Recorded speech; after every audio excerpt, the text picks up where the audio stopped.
১০ বছরের বাচ্চাও এই রেসিপিটা বানিয়ে নিতে পারবে। এই রেসিপিটা মনে হয় আমার জন্যই বানানো হয়েছে।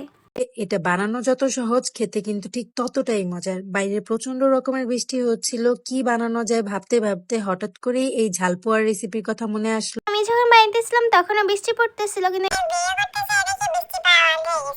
তো ঝালপোয়া বানানোর জন্য এখানে 2 কাপ পরিমাণে আটা নিয়ে নিয়েছি, তারপর এর মধ্যে দিয়ে দিয়েছি স্বাদ মতো লবণ। আর এখানে কিছু সবজি কেটে নিয়েছি।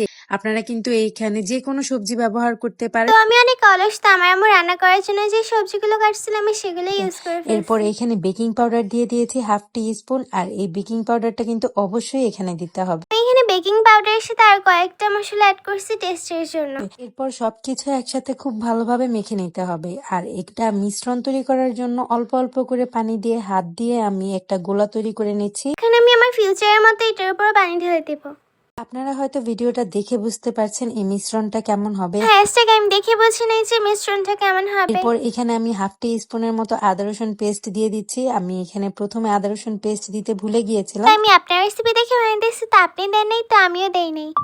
একটা কড়াইয়ে আমি আগেই তেল গরম করতে দিয়েছিলাম। তারপর এই তেলটা যখন গরম হয়ে আসবে তখন হাত দিয়ে আমি ছোট ছোট পিঠার শেপ দিয়ে একটা একটা করে গরম তেলের মধ্যে ছেড়ে দেব।